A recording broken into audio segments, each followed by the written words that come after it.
भगवान की है आरती, पापियों को पाप से है तारती।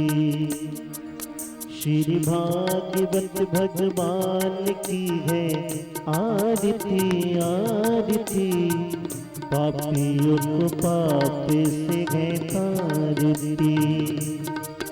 ये अमर ग्रंथ ये मुक्ति पंथ ये पंचम वेद निराला, नव ज्योति जगाने वाला। ये अमर ग्रंथ ये मुक्ति पंथ ये पंचम वेद निराला, नव ज्योति जगाने वाला। हरि नाम एगी हरि ध्यान एगी हरि नाम एगी हरि ध्यान एगी, जग मंगल की आरती, पापियों को पाप से है तारती। श्री भागवत भगवान की है आरती आरती, पापियों को पाप से है तारती।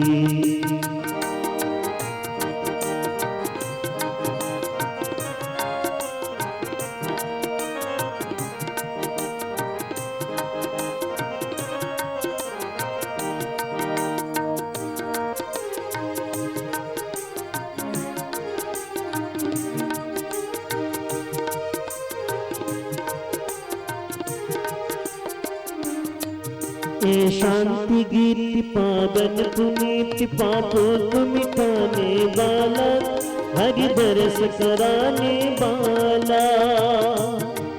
ये सुख करनी ये दुख हरनी, सुख करनी ये दुख हरनी, मधुसूदन की आरती, पापियों को पाप से है तारती। श्री भागवत भगवान की है आरती आरती, पापियों को पाप से है तारती। ए मधुर बोल जग पंथ को सन्मार्ग बताने वाला, बिगड़ी को बनाने वाला, हरि दर्श कराने वाला है। सीताराम एगी राधे श्याम एगी, सीताराम एगी राधे श्याम एगी, प्रभु महिमा की आरती, पापियों को पाप से है तारती। श्री भागवत भगवान की है आरती आरती, पापियों को पाप से है तारती। हरे कृष्णा कृष्ण कृष्ण हरे हरे, हरे रामा राम रामा हरे हरे। प्रथमे उठलो हलाहल, हाँ द्वितीय बस्तु, তারপরে উঠলো কামধেনু। কামধেনুর কথা শুনেই, মহিমা শুনেই দেবতারা বলে কামধেনু আমি নেব, অসুররা বলে কামধেনু আমি নেব, ব্রাহ্মণরা বলে কামধেনু আমি নেব, সাধুরা বলে কামধেনু আমরা নেব, সবাই বলে কামধেনু আমরা নেব। কিন্তু ভগবান বললেন কামধেনু আর কারোর কাছে যাবে না। কেন না, কামধেনুর মহিমা শুনেছে, কামধেনুর কাছে যা চাওয়া যায় তা পাওয়া যায়, কামধেনু সব দিতে পারে। আচ্ছা, সমস্ত কামনা পূর্ণ করতে পারে কামধেনু। দেবতারা শুনলো এই কামধেনুর যদি দুগ্ধ কেউ পান করে তাহলে স্থির যৌবন লাভ হয়। তার মানে ওই 20 বছরের যৌবন ওই 20 বছরেই ধরা থাকবে, ওই যৌবনে আর ভাটা পড়বে না, চামড়া ঢিলে ঢালা হবে না। আরে সর্বনাশ! এই শুনে দেব স্ত্রীগণ বলল, আমাদের এই কামধেনু নিয়ে চলো শিগগিরই। কেন? তাহলে কামধেনু আমরা পুষবো, দুধ খাবো। সুতরাং কামধেনুর কাছে যা চাওয়া যায় কামধেনু তা দেয়, সব দেয়। এই কামধেনু নিয়েই তো গন্ডগোল বাঁধলো, একবিংশতিবার ক্ষত্র নিধন করলো। এই কারণে তো এই যমদগ্নি মুনির কামধেনু নিয়ে যাচ্ছিল কার্তবীর্যার্জুন, দেয়নি।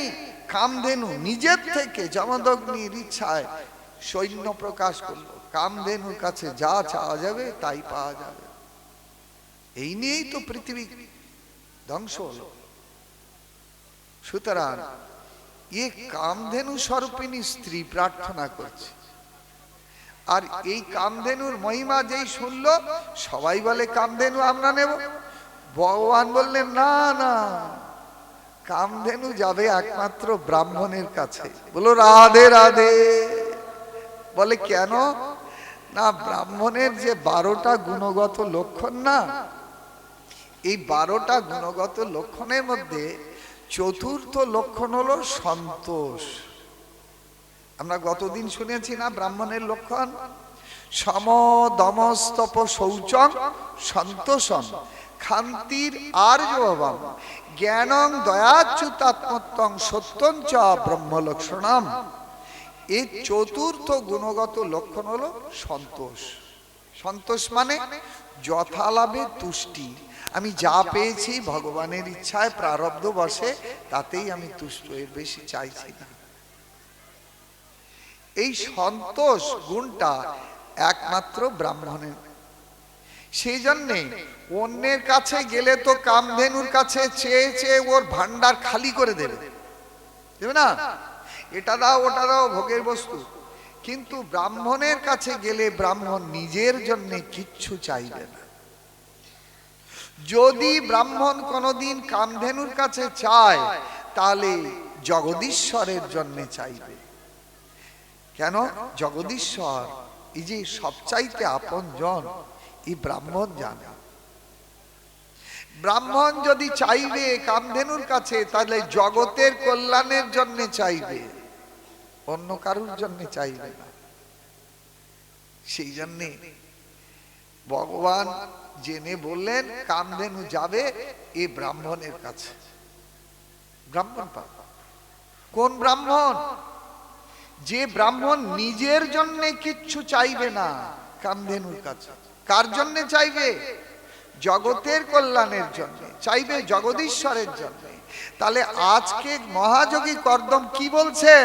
আমি সেই কামধেনু স্বরূপিণী একটি স্ত্রী প্রার্থনা করছি। কেন চাইছেন মহাযোগী কর্দম? কার জন্য চাইছেন?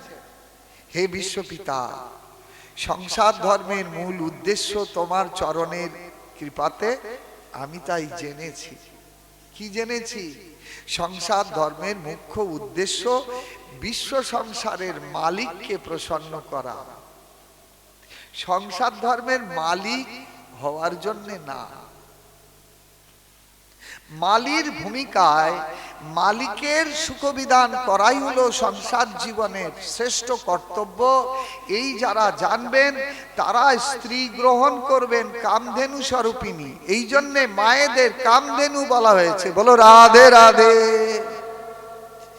তো কামধেনু স্বরূপিণী স্ত্রী যিনি হবেন, তার গুণগত লক্ষণ কিন্তু 6টা। আমরা জানি তো মায়েরা? কজন জানি যে কামধেনু স্বরূপিণী যথার্থ শ্রেষ্ঠ পত্নীর 6টা গুণগত লক্ষণ? সেই কন্যাই যদি কেউ স্ত্রী রূপে লাভ করে জীবনে, তাহলে জন্মান্তরীণ সুকৃতি না থাকলে, ভাগ্য যদি ভালো না হয়, এই স্ত্রী কপালে জোটে না। বলো রাধে রাধে। এ মাতৃজাতির 6টা গুণগত লক্ষণ প্রথম বলে দিয়েছেন কি? কার্যেষু মন্ত্রী, করণেষু দাসী, আর ভোজনেষু মাতা, শয়নেষু রম্ভা, আর ধর্মেণ কুলতা, ক্ষমায়া ধরিত্রী, ভার্যা চ ষডগুণবতী দুর্লভা। কিছু বুঝলাম? বুঝলাম না। মায়েরা তো সবাই সংসারী, সামনে যা পড়ে আছেন, যারা সংসার ধর্মে প্রবেশ করবে তারা তো এই ভাগবত সভায় আসে না। ও সব হরি কথা শুনবো কখন, বলে বুড়ো হয়ে মরার সময় হলে তখন। কিন্তু বুড়ো হয়ে মরার সময় এখন যদি শোনেন না, তাহলে ও এই কান দিয়ে কি ঢুকলো তাও জানে না, এই কান দিয়ে কি বেরোলো তাও বুঝবে, বুঝবে। কিন্তু সংকল্প করে বসে আছে, আরে দূর হরিনাম করব, হরি কথা শুনবো, হরিনাম শুনতে যাবো, বুড়ো হই আগে তারপরে। এইটা বুড়ো বয়সের কাজ না। সাধনা যদি করতে হয়, জীবন যুদ্ধে যদি জয়লাভ করতে হয়, সংগ্রামে যদি জয়ী হতে হয়, তাহলে যৌবনেই সেটা করতে হয়। বাল্যকাল থেকে তার প্রস্তুতি নিতে হয়। এগুলো সব বলে দিয়েছে। এই দেখুন না, যুদ্ধ হয়েছিল ভারত পাকিস্তানের সঙ্গে কারগিলের, লাস্ট যুদ্ধ। তো এ কোন কোন বয়সের সৈন্যগুলো মরেছে ওখানে? সব কিন্তু 20 থেকে 35-এর মধ্যে সব লোকগুলো মরেছে। বুড়ো বয়সে মরেছে না? বুড়ো বয়সে যুদ্ধ হবে?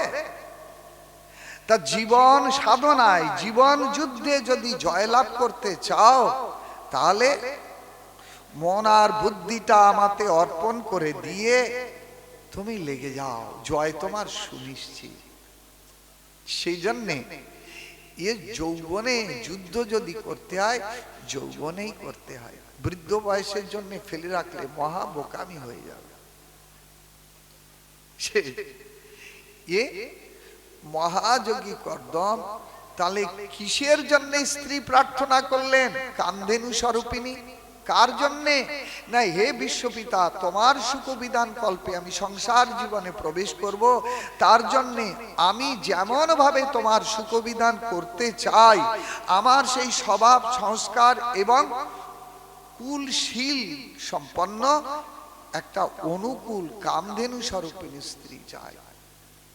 সংসার জীবনে সংসারী মানুষ কি চায়? যারা কৃষ্ণ বহির্মুখ জগতে আছে তারা ত্রিবর্গ কামনা করে। আমরা দ্বিতীয় অধিবেশনে শুনেছিলাম এটা। ত্রিবর্গ কাকে বলে? ধর্ম, অর্থ, কাম, এর নাম হলো ত্রিবর্গ। কাম, অর্থ, ধর্ম, এইটা প্রত্যেকটা সংসারী মানুষ এইটা কামনা করে সংসার জীবনে প্রবেশ করে। বলে বুঝি না কিছু। শুনেছেন? মনে রাখেন। ত্রিবর্গ কি না, এটা যদি না বুঝি তা বলতে পারি ছেলে মেয়ে বড় হলে বিয়ে দিতে হয়, এটা খুব বুঝি। বুঝি না? ও ছেলে মেয়েও বোঝে আর বাপ মাও বোঝে। তা প্রথম কামনা কি কামনা? না, ছেলে বড় হয়েছে, অর্থ উপার্জন করে যথেষ্ট, আর দেরি করা কেন? পছন্দসই একটা বৌমা ঘরে আনে, মা বাবার মনে কামনা। আর ছেলে মেয়ের মনে কামনা, উরে সর্বনাশ, ওই সংসার জীবনের মধ্যে কি দিল্লি কা লাড্ডু লুকিয়ে আছে ওটা দেখতে হবে। বাবা কি সুখ, তাই তো? সুতরাং এই প্রথম কামনা। কিন্তু কামনার উদ্রেক হলেই কি কাম চরিতার্থ করা যায়? কামনার পেছনে যে আর এক ভদ্রলোক দাঁড়িয়ে আছে, তার নাম কি? বলে অর্থবাবু। অর্থবাবু যদি পকেট বোঝাই না থাকে তাহলে কাম চরিতার্থ হয় না। আর কাম মানে নিকৃষ্ট অর্থে ভাগবত কাম শব্দটাকে গ্রহণ করেনি, মনে রাখবেন। কামের ব্যাপক অর্থ প্রত্যেকটা ইন্দ্রিয়ের ওই অভিলাষিত যে বিষয় প্রাপ্তির নাম তার হলো কাম। তার নাম চোখের কাম, কানের কাম, নাকের কাম, ত্বকের কাম, মনের কাম, সমস্ত কামনার বিষয় লাভের নামই হলো কাম। সুতরাং কামনা চরিতার্থ করলাম, আজকে নাই পকেট বোঝাই আছে, ব্যয় করে কাম চরিতার্থ করলাম। কিন্তু জীবনটা তো ছোটখাটো, 100 বছরের কম বেশি লম্বা। আবার বুড়ো বয়সের জন্য অর্থের বাজেটটা বেশি রাখতে হয়। তাহলে ক্রমবর্ধমান অর্থের যোগানটা দেবে কে? না, অর্থবাবুর পেছনে তাই আর একজন ভদ্রলোক দাঁড়িয়ে আছে, তার নাম হলো ধর্ম। যেমন যেমন ধর্মকর্মের বীজ রোপণ করা থাকবে, তেমন তেমন অর্থরূপ ফলে ফুলে জীবন বৃক্ষ সুশোভিত হবে। চাইলেই কোটিপতি হওয়া যাবে না। সংসারী মানুষ এই ত্রিবর্গ কামনা করে, কিন্তু মহাযোগী কর্দম সে তো এই ত্রিবর্গের অভিলাষী হয়ে সংসার জীবনে প্রবেশ করছে না। তাহলে বলতো না, কামধেনু স্বরূপিণী একটি স্ত্রী আমি প্রার্থনা করছি। ব্রাহ্মণ পুত্র, ব্রহ্মার পুত্র, ব্রহ্মার ছায়া থেকে যার জন্ম, এই মহাযোগী কর্দম যখন বললেন, ভগবান বললেন, পুত্র আমি সব ব্যবস্থা করে রেখেছি। সব ব্যবস্থা করে রেখেছেন মানে আমি না হয় তোমার পুত্র রূপে আসবো, আর সেই পুত্রেতে যদি আসক্তি হয়, পুত্র মানে আমাতে যদি আসক্তি হয়, তাহলে ওই আসক্তি তোমাকে মুক্তির দরজায় পৌঁছে দেবে, উন্মুক্ত করে দেবে। বিচার্য বিষয় যে মহাযোগী কর্দম কিন্তু বলেনি যে প্রভু তুমি আমার পুত্র হয়ে এসো। ভগবানই এহেন শ্রেষ্ঠ ভক্ত কর্দমের অন্তরের এই ভাবনা দেখে ভগবানই তার পুত্রত্ব অঙ্গীকার করে বললেন আমি তোমার পুত্র রূপে আসবো। তাহলে তো আর কোনো চিন্তা নাই। এই যদি বলি ভগবান আশীর্বাদ করে অন্তরিত হলেন। জয় বৈকুণ্ঠাধিপতি ভগবান কি, ভক্তবৎসল ভগবান কি। ভগবান অন্তরিত হলেন। ভগবান যদি অন্তরিত হলেন, এইবার মহাযোগী কর্দম তৃতীয় দিনের জন্য অপেক্ষা করে রইলেন। সৃষ্টির আদি রাজা স্ত্রীকে সঙ্গে নিয়ে, মধ্যমা কন্যা দেবহূতিকে নিয়ে এসে সেই সরস্বতী নদীর তীরে মহাযোগী কর্দমের আশ্রমে এসে উপস্থিত হলেন। সৃষ্টির আদি রাজা রানী মধ্যমা কন্যাকে নিয়ে আশ্রমীয় উপাচারের দ্বারা অভ্যর্থনা করলেন, পূজা করলেন মহাযোগী কর্দম রাজা রানীকে। বসার জন্য আসন দিলেন, কিন্তু ওখানে রসিক আচার্য বর্ণনা দিচ্ছেন দুজন বসলেন আসনে, একজন বসলেন না। কে না? কন্যা দেবহূতি বসলেন না। কেন না? তার মনে মনে ভাবনা, যাকে পতিরূপে সেবা করবার সংকল্প নিয়ে এসেছি, সেই পরম দেবতাকে সেবা করার পূর্বে আমি কি করে তার সেবাটা গ্রহণ করি? প্রবীণাদের সঙ্গে নবীনাদের এত তফাৎ কেন? আজকে নবীনারা কি পতিকে সেই পরম দেবতা জ্ঞানে সেবা করেন? এ সংকল্প নিয়ে সংসারে প্রবেশ করেন না। কেন না? ভাগবতীয় শিক্ষার অভাব, সনাতন শিক্ষার অভাব। যদি প্রকৃত শিক্ষা লাভ করে কেউ সংসার জীবনে প্রবেশ করে, তাহলে সে হেন জননী, সে হেন রমণী জানবেন পতি ছাড়া সতীর গতি নাই, গতি নাই, গতি নাই। তিনি বুঝবেন, জানেন তো? তাই যদি বিবাহের আগেতে এই সম্বন্ধ জ্ঞান না হয়, তাহলে সংসার জীবনে প্রবেশ করে কখনো সেই সম্বন্ধ জ্ঞান তৈরি হয় না। মনে রাখবেন, এই জন্যই কন্যাকে বলা হয়েছে রত্ন। যে কন্যা রত্নের মধ্যে ওই 6টা গুণ থাকবে, এন ষডগুণবতী স্ত্রী দুর্লভা। যিনি কার্যেষু মন্ত্রী, যথার্থ সৎকর্মের উপদেশ দ্বারা পতিকে তিনি কর্মেতে প্রেরণা দেবেন, সৎকর্মেতে। কার্যেষু মন্ত্রী করণেষু দাসী, ওই কার্য করবার সময় দাসীর মতো সেবা করবে। আর ভোজনেষু মাতা, মা যেমন স্নেহ মমতা সহকারে সন্তানকে ভোজন করায়, ঠিক সেই স্নেহ মমতা সহকারে এহেন রমণী পতিকে সেবা করাবেন, ভোজন করাবেন। আর আজকালকার সতীরা কি করে না, দুজনে এক খাবার টেবিলে খেতে বসে, আর পতি সেবা করবার আগে নিজে খেতে পারলো না, খানিকটা তুলে দিল পতির পাতে, খেয়ে তুমি জীবন ধন্য করো। আবার এসব দেখলে কেউ যদি কিছু বলে, তা জানেন আমাদের মতো কিরকম হৃদ্যতা, আমরা এক প্রাণ দুটো দেহ, ওরে মূর্খের দল। হ্যাঁ, শিক্ষিত ছেলেরাই এই কথা বলে বেশি। কামনায় যাদের একেবারে জ্ঞাননেত্র অন্ধ হয়ে গেছে, সেইগুলোরই এই উক্তি। তারা জানে না পতি-পত্নীর মধ্যে সম্বন্ধ জ্ঞানটা কি। বেদব্যাস পরিষ্কার বর্ণনা দিয়েছেন, পতিরেব গতি স্ত্রীণাং পতি প্রাণশ্চ সম্পদ ধর্মর্থ কাম মোক্ষানাং হেতু সেতু ভবার নবে। পতি নারায়ণ স্ত্রীণাং ব্রতং ধর্ম সনাতন সর্বং কর্ম বিমুখাস্তাসাং স্বামীনাং বিমুখাশ্চাজা। অর্থ করেছেন কি, পতিরেব গতি স্ত্রীণাং, ওই সতীর পতি ছাড়া গতি নাই, গতি নাই, গতি নাই বলবে। শুনিয়ে এই জগতে সতীর দল কি বলবে? অনেক আচ্ছা আচ্ছা সতী আছে না, সতীরা বলবে দুধ তেরিকা, আমার গতি তুমি কি, তোমার গতি আমি। কেন? তাহলে এত বড় বিদ্যার ডিগ্রি তোমার নাই, আর অত বড় চেয়ারে তুমি বসো না, আর অত কারি টাকার বস্তা তুমি মাইনে পাও না। অনেক সতী আছে প্রিন্সিপাল সতী, অনেক সতী আছে ডিস্ট্রিক্ট ম্যাজিস্ট্রেট সতী, অনেক সতী আছে রাজ্যপাল সতী, অনেক সতী আছে একেবারে সুপ্রিম কোর্টের লয়ার সতী, আছে না?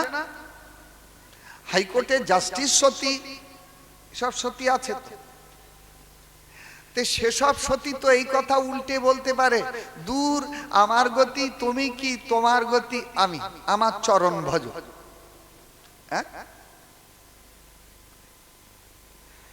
বেদব্যাস বললেন না না, ওইখানে সতীর গতি পতি বলা হয়নি।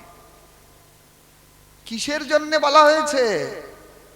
না, বলা হয়েছে ওই সতীকে পতি যে সম্পত্তি দিতে পারে, এই সম্পত্তি এই সংস্কার সতীর জন্মদাতা পিতামাতা তাকে দিতে পারে না।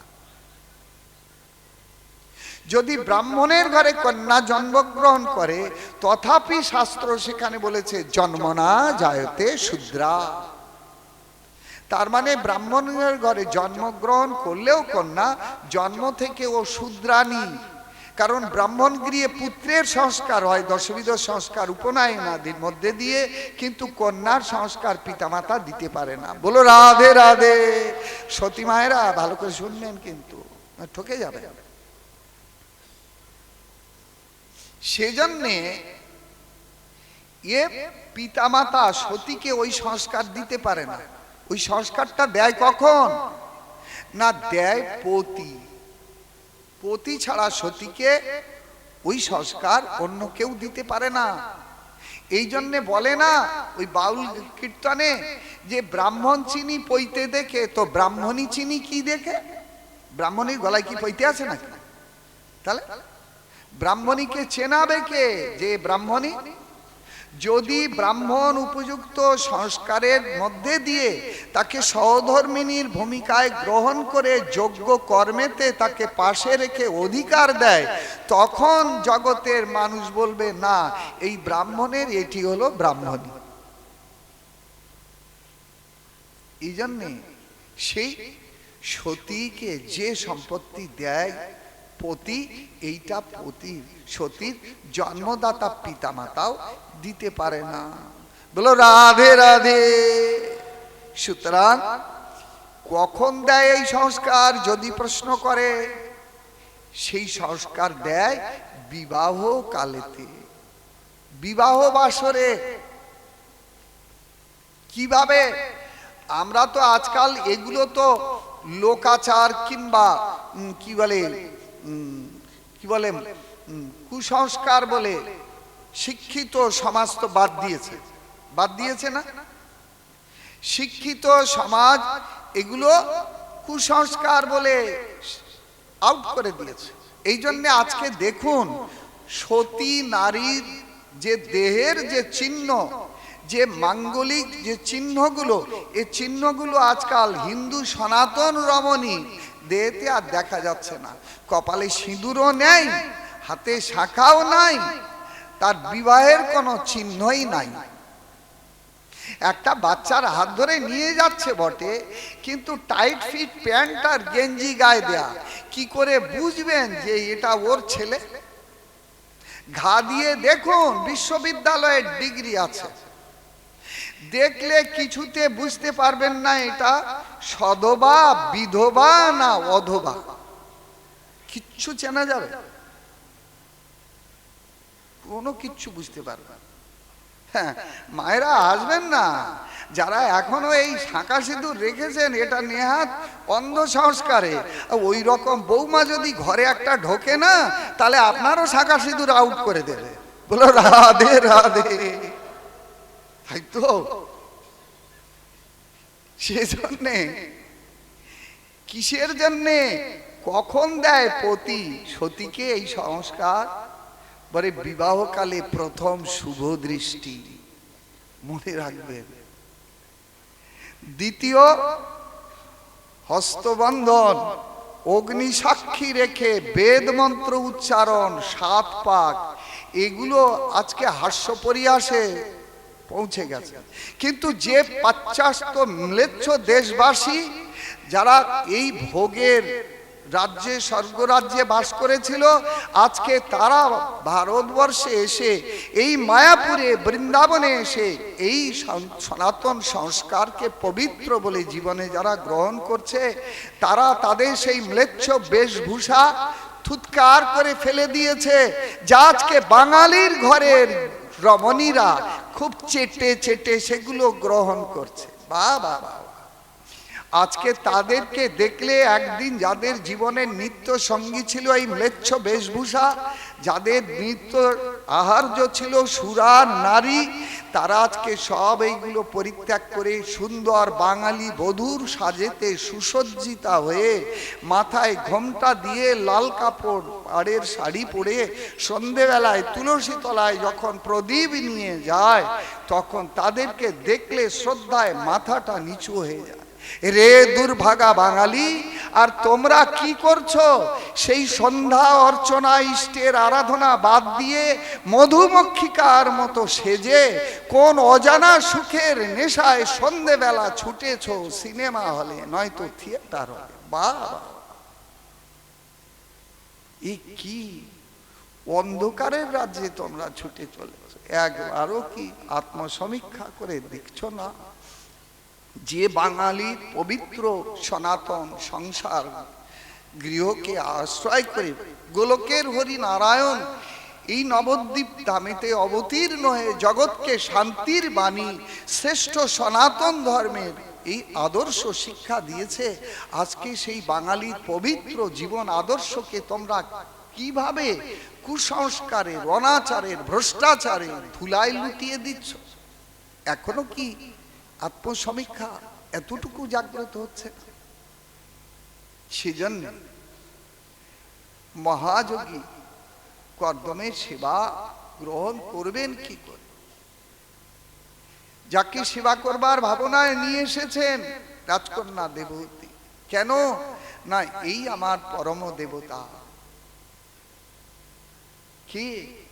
পতি।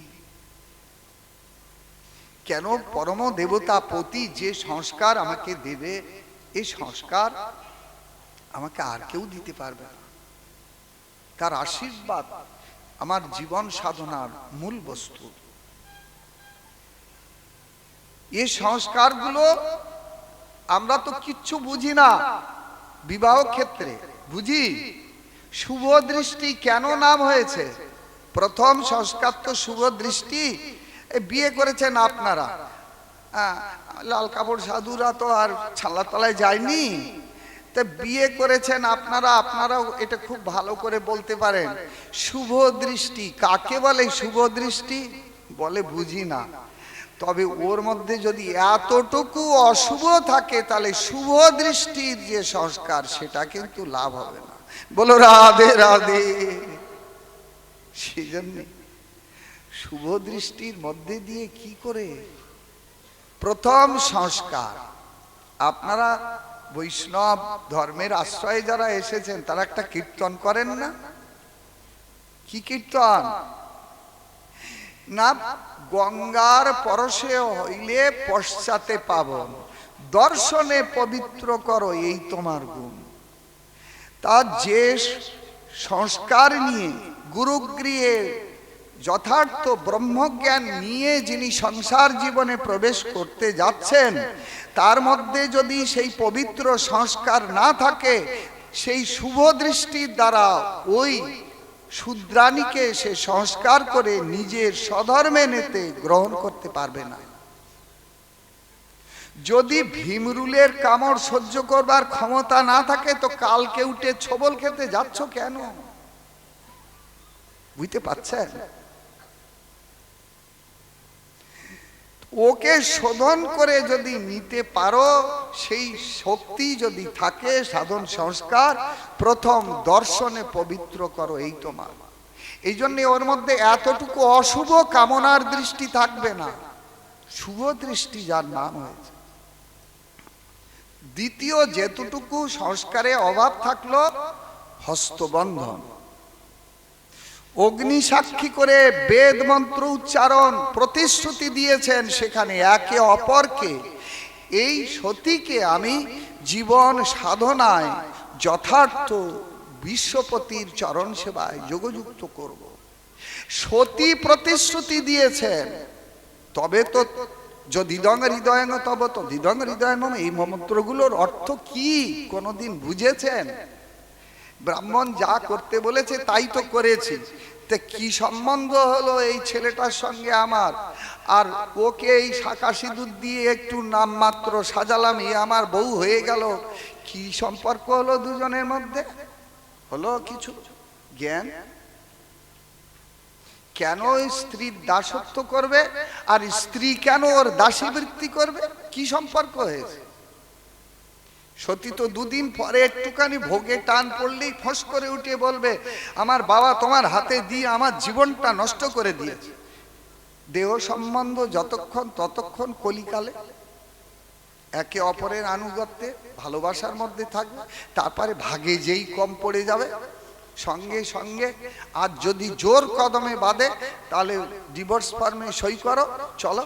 এসব আমার চোখে দেখা হাজারে হাজারে। 20 বছরের ভালোবাসায় ঘর বেঁধে 1 বছর টেকেনি, ডিভোর্স ফর্মে সই করে চল কোর্ট। কেন? কি বুঝেছে? এরা তো শিক্ষিত ছেলে মেয়ে। একজন ব্যাংকের ম্যানেজার আর একজন জাহাজের ক্যাপ্টেন। 20 বছরের ভালোবাসা, 1 বছর সংসার জীবন টিকল না। এ আমার সামনে বিহাল, বেশি দূরে না, বুঝতে পারছেন? চোখের সামনে দেখি কি সম্পর্ক হয়েছে। 20 বছরের ভালোবাসা কিচ্ছু বোঝেনি। সংসার জীবনটা কিসের জন্য? কাকে বলে সংসার ধর্ম? সংসার ধর্মের মূল নীতি কি? পতি পত্নীর মধ্যে সম্বন্ধ জ্ঞান কি? এ যদি না হয়, তাহলে এই সংসার ধর্মের মাঙ্গলিক অনুষ্ঠানগুলো কিসের জন্য? এগুলো কি ছেলে খেলা, লোক দেখানো, না কোনো বেদব্যাসের মধ্যে কোনো সঠিক দার্শনিক সিদ্ধান্ত দিয়ে দিয়েছেন? কি এর মধ্যে? এই জন্য বেদ মন্ত্রে আপনারা উচ্চারণ করেছেন নম প্রজাপতয়ে নম। বিশ্ব প্রজাপতি হলেন বিশ্বপিতা, তিনি হলেন মূল প্রজাপতি।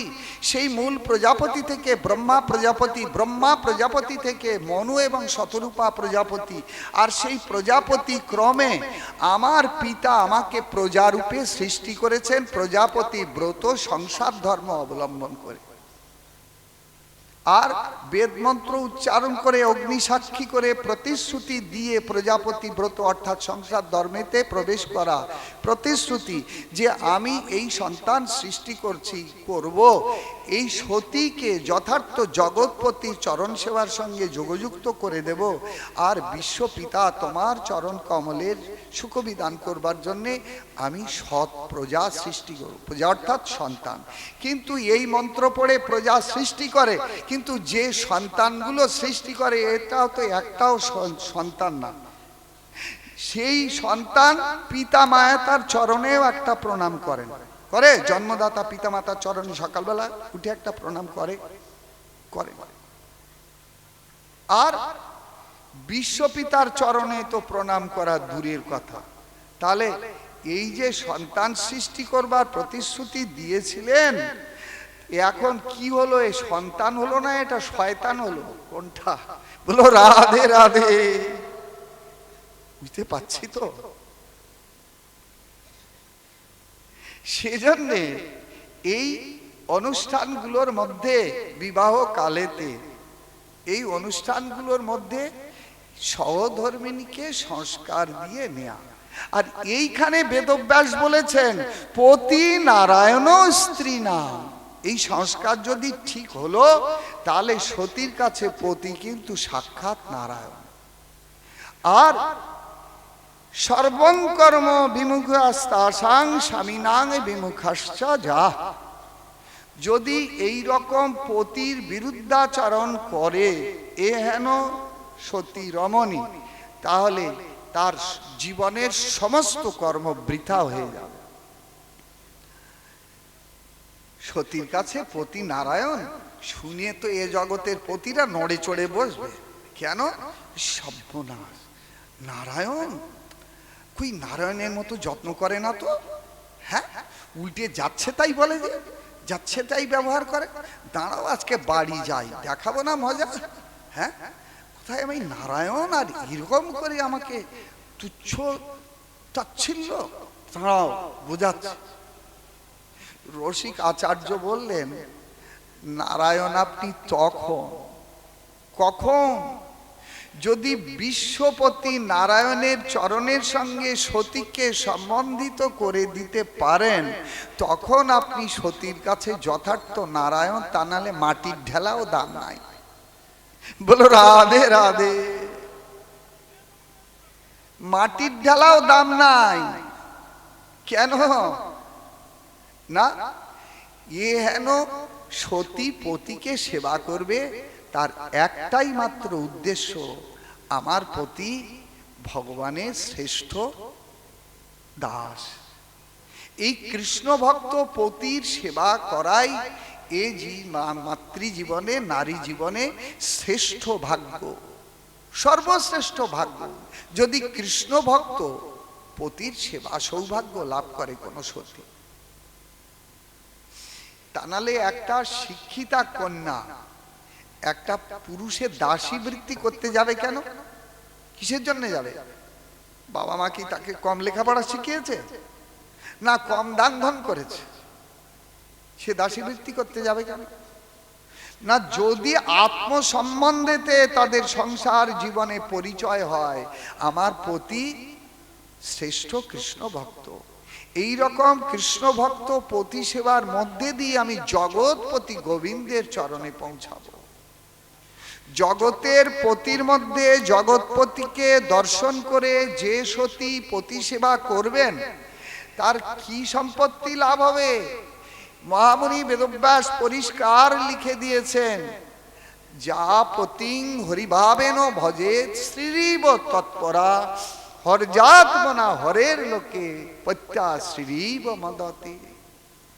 যে সতী লক্ষ্মীর ন্যায় পতি পরায়ণা হয়ে ওই কৃষ্ণ ভক্ত পতিকে সেবা করে, কৃষ্ণ বুদ্ধিতে নারায়ণ বুদ্ধিতে যে সেবা করে, এহেন সতী এই কৃষ্ণ ভক্ত পতির সঙ্গে অনন্ত কাল ধরে বৈকুণ্ঠনাথ বিশ্বপতির চরণ সেবায় যোগযুক্ত হতে পারে। বলো রাধে রাধে। সুতরাং যদি জন্ম মৃত্যুর মালার চক্র হতে বিশ্বপতির চরণ সেবায় পৌঁছবার কারোর ভাবনা থাকে, তাহলে সন্তান পুত্র হোক কিংবা কন্যা হোক, উভয়কেই যথার্থ ভগবত তত্ত্বজ্ঞানে ভাগবত কথা শ্রবণের মধ্যে দিয়ে জীবনকে সমৃদ্ধ করতে হবে। তা নাহলে একের দ্বারা অপরের সুখবিধান হবে না, সে সংসার কৃষ্ণের সংসার হবে না। যদিও শাস্ত্রে বলা আছে কৃষ্ণের সংসার করো ছাড়ি অনাচার, অচিরাত কৃষ্ণ তোমায় করিবেন উদ্ধার। যদি সেই কৃষ্ণ সম্বন্ধেতে জীবন সম্বন্ধিত না হয়, এ সতীকে পতি সেবা করবে কেন? সতী অসুস্থ হলে পতি তো সেবা করে, তাকে সংসার জীবনে করে না, তো সতীকে সেবা করবে কেন? না পতি জানে আমার এই স্ত্রী এ শ্রেষ্ঠ কৃষ্ণ ভক্ত, এহেন সতীর সেবা করা আমার কর্তব্য, এই কৃষ্ণ দাসী, কৃষ্ণ দাসীর সেবা করা আমার কর্তব্য। এই ছেলে মেয়ে এরা কারা? এরা হলো কৃষ্ণের দাস, কৃষ্ণের দাসী। সুতরাং কৃষ্ণ ভক্তের সেবাই তো জগৎ পিতার কৃপালাভের শ্রেষ্ঠ উপায়, তাই না? এই জন্যে দেবহূতি আজকে এসেছেন, এসে তাই মনে মনে বিচার করলেন, যাকে সেবা করবার সংকল্প নিয়ে এলাম তার সেবাটা আমি কি করে গ্রহণ করি আগে। কিন্তু তাই বলে তাকে অবমাননা করলেন না, তার প্রদত্ত আসন অবমাননা করলে তাকেই অবমাননা করা হবে। তাই পাশে রেখে তার উপরে হাত রেখে তিনি মাটিতে বসলেন। কি আদর্শ, কি বিচার! মহাযোগী কর্দম জিজ্ঞাসা করলেন, হে মহারাজ, আপনার আগমনের হেতু কি? আপনি কেন এসেছেন? স্বয়ম্ভুব মনু মহারাজ বললেন, আমার এই মধ্যমা কন্যা আপনাকে পতিরূপে আশ্রয় করে জীবন সাধনার পরপারে পৌঁছতে চায়। আপনি যদি এই কর্মে যদি সম্মতি দান করেন তাহলে নিশ্চয়ই জগতের কল্যাণ হবে। কথা শুনে মহাযোগী কর্দম বললেন, হ্যাঁ, এই শর্তে আমি রাজি আছি, এই কর্ম নিশ্চয়ই জগতের কল্যাণের কারণ হবে, এই কথা আমি জানি, কিন্তু আমার একটি শর্ত আছে। না, কি শর্ত?